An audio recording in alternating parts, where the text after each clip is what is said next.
हाँ, तो चलो शुरू करते हैं। तो आज अपन देखेंगे कि ग्राफ क्या होता है और उसकी रिप्रेजेंटेशन कैसे की जाती है। ठीक है, तो सबसे पहले ग्राफ होता क्या है वो समझते हैं। तो ग्राफ क्या होता है, कलेक्शन होता है नोड्स का। ठीक है, और वो नोड्स जो होती हैं वो एजेस के द्वारा कनेक्ट की जाती हैं। ठीक है, तो लेट से ये ग्राफ है, ये ग्राफ है।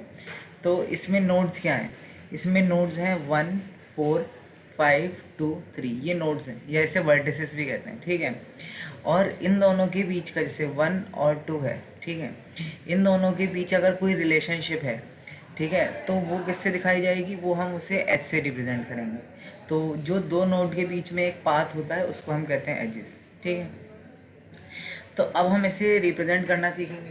तो यार हम विजुअलाइजेशन में तो ऐसे ड्रॉ कर देते हैं कि जैसे 1 नोड है वो 2 से कनेक्ट होगी, 2 फिर अगेन 3 से कनेक्ट होगी, एंड 1 एंड 3 आपस में भी कनेक्ट होंगी। ये तो हमने रिप्रेजेंट कर दिया विजुअलाइज वे में।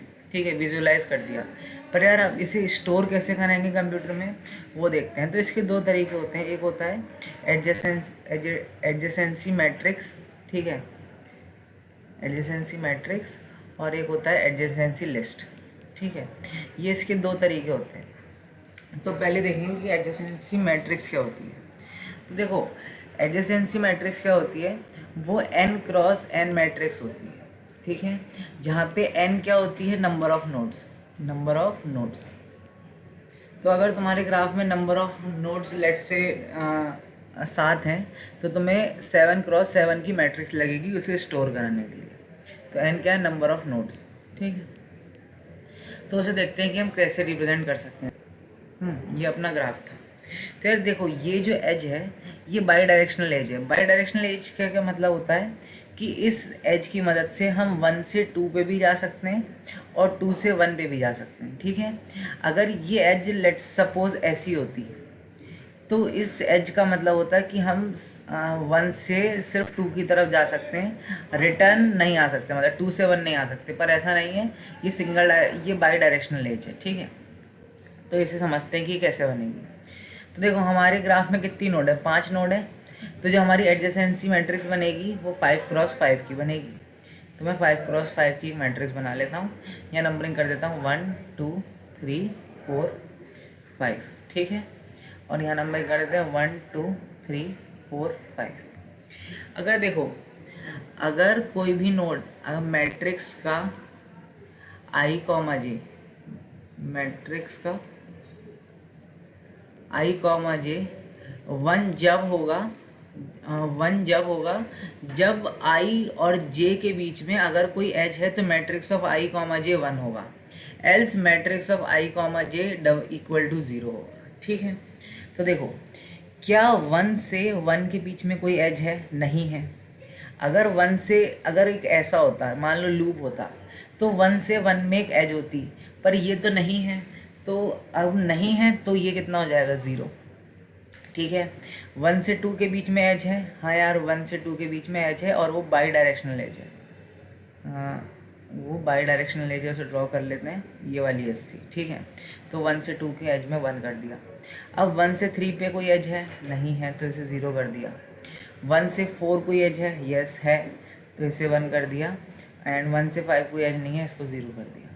ठीक है, अब देखो, 1 से 2 पे एज थी, तो 2 से 1 पे भी एज होगी। ठीक है, तो 2 से 1 पे एज हो गई, इससे 0 हो गया। 2 पे कोई लूप प्रेजेंट है, नहीं है, तो ये 0 हो गई, तो ये 0 हो गई। अब 2 से कौन कौन कनेक्टेड है, 2 से 3 कनेक्टेड है और 2 से 4 कनेक्टेड है। तो 2 से 3 कनेक्टेड है, 2 से 4 कनेक्टेड है, बाकी 0 कर दिया। ठीक है, अब 3 से देखते हैं, 3 से कौन कनेक्टेड है, 2, 4 और 5, तो बाकी सारे 0 हो जाएंगे। ठीक है, तो ये 0 हो जाएगा, 2, ये 0, 4 और 5 1 हो जाएंगे। ठीक है, अब 4 से कौन कनेक्टेड है, 1, 2, 3, 5, मतलब सारे कनेक्टेड हैं एक्सेप्ट 4, तो इसको 0 करके बाकी सारे 1 होंगे। ठीक है, और ये 5th वाले के लिए देखते हैं। ठीक है, कि आखिरी नोड का क्या है, आखिरी नोड के लिए भी देख लेते हैं। अब देखो, 5 से कौन कनेक्टेड है, 3 और 4 सिर्फ। ठीक है, तो 5 से कौन कनेक्टेड है, 3 और 4, बाकी सारे 0 हैं। ठीक है, 4 से 1 कनेक्टेड था, हाँ तो ये 1 होगा, ये 1 होगा, ठीक। हम्म, तो देखो यार, ये जो ग्राफ है अगर तुम गौर करो तो ये इस लाइन के अबाउट सिमेट्रिक है। ये जो डायगोनल लाइन है इसके अबाउट सिमेट्रिक है ये ग्राफ।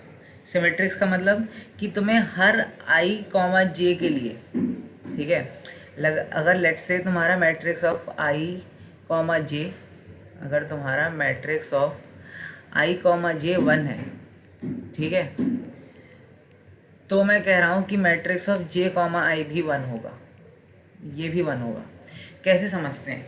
देखो, मैट्रिक्स ऑफ आई कॉमा जे का मतलब क्या है, आई से जे के बीच में एक एज है, और जे कॉमा आई का क्या मतलब है कि जे से आई के बीच में एज है। हाँ यार, जब आई और जे के बीच में एज है और एज बाई डायरेक्शनल है, तो वो एज की मदद से हम आई से जे भी जा सकते हैं और जे से आई भी जा सकते हैं। तो ये जो एज है ये दोनों के बीच में कंसिडर की जाएगी, इसलिए जो ग्राफ है वो इस डायगोनल के अबाउट सिमेट्रिक होगा, ठीक है। तो तुम देख सकते हो कि इस के अबाउट सिमेट्रिक आ रहा है, ठीक है। तो इसकी कॉम्प्लेक्सिटी कितनी हो जाएगी, O of n square. O of n square यही इसकी टाइम कॉम्प्लेक्सिटी होगी और यही इसकी एज कॉम्प्लेक्सिटी भी होगी, ठीक है। जहाँ पे जो एन क्या है, नंबर ऑफ नोड्स को शो कर रहा है, ठीक है। अब हम देख लेते हैं कि एडजेसेंसी लिस्ट से कैसे करते हैं, ठीक है। एडजेसेंसी लिस्ट से कैसे रिप्रेजेंटेशन होती है हम वो देख लेते हैं। तो एडजेसेंसी लिस्ट क्या कहती है कि पहले तुम्हारे पास कितनी नोड है उतने नोड लिख लो, 1 2 3 4 5, 5 नोड है मेरे पास, तो मैं लिख लेता हूँ 5 नोड में बना। अब ये क्या कहेगा, अब ये क्या कहती है, एडजेसेंसी लिस्ट कहती है कि 1 से देखते हैं, 1 से देखते हैं, तो 1 से जितने भी कनेक्टेड नोड हैं उसकी एक लिंक लिस्ट टाइप बना दो, और उसका जो पॉइंटर होगा 1 से स्टार्ट होगा। देखो जैसे 1 से कौन कौन से कनेक्टेड है नोड, 1 से कनेक्टेड है 2 और 4, ठीक है, 2 और 4। तो 1 से तुमने पॉइंट करा दिए, एक को करा दिया 2, ठीक है, और 2 के बाद तुमने करा दिया 4, ठीक है, ये हो गया। अब तुमने 1 से किया था ना, तो इसका मतलब हुआ कि 1 से जो लिंक है नोड वो कौन सी है, 2 और 4, ठीक है, 2 और 4। तो 1 से कौन सी लिंक है, 2 और 4। इसे तुम 4 और 2 भी कर सकते थे, वो भी सेम बात होती। 2 से कौन सी लिंक है भाई, 2 से है 1 4 3, 1 4 और 3। तो उससे कर दो कि भैया एक 1 कनेक्टेड है, एक 4 कनेक्टेड है और एक 3 कनेक्टेड है, ठीक है, एक 3 कनेक्टेड है। ये 2 से कनेक्टेड है नोड। जो नोड 2 से कनेक्टेड नहीं है, ठीक है, उनके बारे में हम बात नहीं करेंगे, हम सिर्फ उनकी बात करेंगे जो नोड 2 से कनेक्टेड है, वो यहाँ पे आ गई। अब जो नोड 3 से कनेक्टेड है वो यहाँ पे रिप्रेजेंट होगा, ठीक है। 3 से कौन कौन कनेक्टेड है, 2 4 और 5। तो हम यहाँ सिंपली लिख देंगे 2, यहाँ से फिर 4 और यहाँ से 5, ठीक है। अब ऐसे ही 4 से देख लेते हैं। 4 से क्या है, 4 से सारी नोड है एक्सेप्ट इटसेल्फ, ठीक है। तो 4 से क्या क्या आ जाएगा, 4 से आ जाएगा 1 3 2 और 1 3 2 और 5, ठीक है, ये 4 से हो जाएंगी। और 5 से कौन कनेक्टेड है, 5 से कनेक्टेड है सिर्फ 3 और 4। तो 5 से कौन कनेक्टेड है, 3 एंड 4, ठीक है। तो इसकी टाइम कॉम्प्लेक्सिटी देखते हैं, इसकी टाइम कॉम्प्लेक्सिटी थोड़ी सी अच्छी होगी। तो देखो, तुम्हें कितने नंबर ऑफ रोज चाहिए भैया, तुम्हें नंबर ऑफ रोज चाहिए n, ठीक है, क्योंकि तुम्हें हर नोड से कितने कनेक्शन है वो तुम्हें लिस्ट करना है। तो हर नोड के लिए तुम्हें O ऑफ n तो चाहिए ही चाहिए। तो जैसे पहली नोड से जितने भी कनेक्शन थे वो यहाँ किए, दूसरी नोड से जितने भी कनेक्शन थे वो यहाँ किए, एंड सो ऑन, ठीक है। अब देखो, एक एज थी, अगर 1 से 2 के बीच में एज थी, ठीक है, तो उसे हमने कैसे रिप्रेजेंट किया, एक बार कहा कि 1 से कनेक्टेड होने वाली सारी एज देख लो, तो उसमें ये एज काउंट हुई। और एक बार 2 से शुरू होने वाली सारी एज देख लो, तो उसमें भी एज काउंट हुई। तो एक एज 2 बार काउंट हुई, एक एज 2 बार काउंट की, ठीक है। तो n तो रोज थी, और एक एज को तुमने कितनी बार काउंट किया, 2 बार, ठीक है, एक बार 1 से 2, एक बार 2 से 1। तो इसकी कॉम्प्लेक्सिटी कितनी हो जाएगी, O of n plus 2e, where n is the number of node and e is the number of edges, ठीक है। Number of edges. ठीक है, तो देखो अब इन दोनों में से कौन सा तरीका बेहतर होता है ये समझते हैं।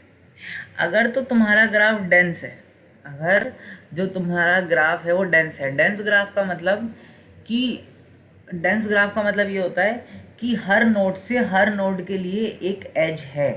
ठीक है, हर नोड से हर नोड के लिए एज है। लेट से ये जो ग्राफ है, मैं ग्राफ बनाता हूँ 1 2 3 4। ठीक है, अब इसमें हर नोड से हर नोड के लिए एक एज है। ठीक है, तो अगर मेरा ग्राफ डेंस है तो मैं उसे कैसे रिप्रेजेंट करूँगा, एडजेसेंसी मैट्रिक्स से।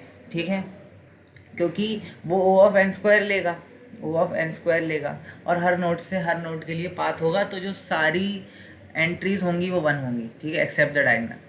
ठीक है, अगर मेरी ग्राफ जो है वो स्पार्स है, स्पार्स ग्राफ है, स्पार्स ग्राफ से मतलब कि जो नंबर ऑफ एजेस हैं वो कम है, जो नंबर ऑफ एजेस हैं वो कम है, तो मैं एडजेसेंसी लिस्ट का यूज़ करूँगा अपने ग्राफ को रिप्रेजेंट करने के लिए। क्योंकि इसकी कॉम्प्लेक्सिटी क्या थी, इसकी कॉम्प्लेक्सिटी एजेस पर डिपेंड कर रही थी।